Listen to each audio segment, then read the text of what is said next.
Hello everyone, সবাই কেমন আছেন? আশা করি সবাই সুস্থ আছেন, ভালো আছেন। তো আমার সামনে দেখছেন একটা রাইস কুকার আছে। এই রাইস কুকারটা 2.8-এর একটা রাইস কুকার। তো এই রাইস কুকারের সাধারণত কী সমস্যা হয়, সেই সমস্যাগুলো আপনাদের সাথে ভিডিওটা দেখতে থাকুন। ভিডিওটা না দেখলে আপনারা কিছু বুঝতে পারবেন না। তো দেখেন এখানে দুটো ইন্ডিকেটর আছে, একটা আছে রেড আর একটা আছে গ্রিন। তো দেখেন এটা হচ্ছে হলুদ। তো যখন আমরা রাইস কুকারের সুইচটা ওপেন করলে আমাদের কুকিংটা জ্বলবে। আর যখন আমাদের রাইস কুকারে ভাতটা রান্না করা হয়ে যাবে, তো সুইচটা উঠে যাওয়ার পরে আমাদের ওয়ার্মে চলে যাবে। তো তখন আমরা মনে করবো আমাদের রাইস কুকারের ভাতটা পরিপূর্ণভাবে তৈরি হয়ে গেছে। দেখেন এখন রাইস কুকারের কী কী সমস্যা হতে পারে, সেই সমস্যাগুলো আপনাদের কাছে তুলে ধরবো। তো আপনারা বাসায়ও রাইস কুকারগুলো সার্ভিসিং করতে পারবেন, কষ্ট করে পয়সা খরচ করে টেকনিশিয়ানের ধরে আর নেওয়া লাগবে। দেখেন এখানে এটা দেখছেন, এটা হচ্ছে ম্যাগনেট। তো এই ম্যাগনেটের কাজটা কি, ম্যাগনেটটা কখন দুর্বল হয়ে যায় এবং ম্যাগনেটটা দুর্বল হলে কী ধরনের সিমটম দেখা দেয়। তো এই ম্যাগনেটটা যখন দুর্বল হয়ে যায় তখন এর নির্দিষ্টতা তাপমাত্রা আছে। এখন আপনার 200 ডিগ্রি তাপমাত্রা হলে এই ম্যাগনেটটা পড়ে যাবে। তো যদি এই ম্যাগনেটটা দুর্বল হয়ে যায়, তো সেক্ষেত্রে দেখা গেল কি আপনার 150 ডিগ্রি তাপমাত্রা হলেই এই ম্যাগনেটটা ফেল হয়ে যায়। ম্যাগনেটটার কাজটা হচ্ছে যে কোনো চুম্বকরে যদি অতিরিক্ত মাত্রায় হিট দেওয়া হয়, তো সেই ম্যাগনেটিক ফিল্ডটা হারিয়ে যায়। হারিয়ে গেলে এই সুইচটা অটোমেটিক পড়ে যায়। তার মানে এখানে একটা ম্যাগনেট আছে, এখানে চাপ দিলে ম্যাগনেটে টেনে ধরছে। আর যখন অতিরিক্ত তাপমাত্রা হয়ে যাচ্ছে তখন কিন্তু ম্যাগনেটটা ফেল হয়ে যাচ্ছে, তখন কিন্তু এটা এমনিতেই পড়ে যাচ্ছে। এর কাজটা হলো এই, ম্যাগনেটটার কাজটা হলো এই যে ম্যাগনেটটার কাজ হচ্ছে এটা যখন চেপে দিব তখন ম্যাগনেটিক শক্তিটা আছে। আর যখন দেখা গেল 200-300 ডিগ্রি তাপমাত্রা কিংবা তার বেশি তাপমাত্রা হয়ে যাবে, তো তখন কিন্তু এটি অটোমেটিকলি সরে যাবে। কারণ যেহেতু ম্যাগনেটিক ফেল হয়ে গেছে সেহেতু এটা নেমে যাবে।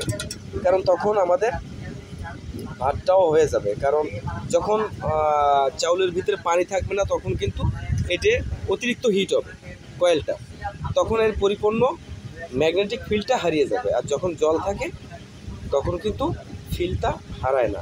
এটা হচ্ছে ম্যাগনেটের কাজ। আর এইটা দেখছেন, এটা হচ্ছে থার্মোস্টার, এক ধরনের থার্মোস্টার। এটা একটা, এর ভিতরে কয়েল আছে। আপনি যদি কারেন্টে সারাদিন ভাত গরম রাখতে চান, তো আপনার কারেন্টে দিয়ে সারাদিন লাগিয়ে রাখবেন, সারাদিন আপনার পরিপূর্ণভাবে ভাতটা গরম থাকবে। এর জন্য হচ্ছে এইটা ব্যবহার করা হয়। আর এইটা হচ্ছে আপনার ইলেকট্রিক কয়েল। এখানে দেখেন 220 ভোল্ট, এখানে হচ্ছে 1000 ওয়াট। 220 ভোল্টটা এখানে ইনপুট করতে হয়, এই কয়েলটা তখন হিট হয়। তো দেখেন এখানে দুটো চেম্বার আছে, এখানে এসি ইনপুট করা হয়। এখানে দেখেন একটা সুইচ আছে, এটাকে অনেকে মাইক্রো সুইচ বলে। তো এই সুইচটা যদি কোনো সময় নষ্ট হয়ে যায় তাহলে কিন্তু আপনার এই ডিভাইস চালু হবে না। তো দেখেন এখানে একটা ফিউজ আছে, এখানে এর ভিতরে কিন্তু ফিউজ আছে। যখন দেখবেন আপনার রাইস কুকারটা কোনো বাতি জ্বলছে না, এখানে দেখছেন বাতি আছে, কোনো বাতি জ্বলছে না, তখন আপনি জাস্ট আইডিয়া করে নেবেন যে আপনার ফিউজটা হয়তো কেটে গেছে। তো এই ফিউজটা আপনি পুনরায় নতুন করে ফিউজটা লাগিয়ে দিবেন, কিংবা ফিউজ যদি না পান, হাতের কাছে যদি ফিউজটা না পান, তা এইখান থেকে একটা তার নিয়ে এইখান থেকে একটা তার নিয়ে দেখেন আমি কিন্তু জয়েন করে দিয়েছি। এইভাবে একটা তার নিয়ে এটাকে শর্ট করে দেবেন, শর্ট করে দিলে কিন্তু আপনার চলবে, সমস্যা নেই। তো এইটাও একটা ম্যাগনেটের কাজ করে, এটাও একটা ম্যাগনেটের কাজ করে, সেন্সারের মতো কাজ করে, ম্যাগনেটের মতো কাজ করে এটা। তো দেখেন এখানে কিন্তু কয়েকটা ইন্ডিকেটর দেওয়া রয়েছে, দুটো ইন্ডিকেটর দেওয়া রয়েছে। যখন আপনি এখানে এই সুইচের কানেকশনটা দেওয়া রয়েছে ইন্ডিকেটরের সাথে, সিরিজ লাইন করে দেওয়া রয়েছে। তো আমি পরে একটা ভিডিওতে আপনাদের এই ইন্ডিকেটরটা কীভাবে কানেকশন করতে পরে একটা ভিডিওতে আমি দেখিয়ে দেবো।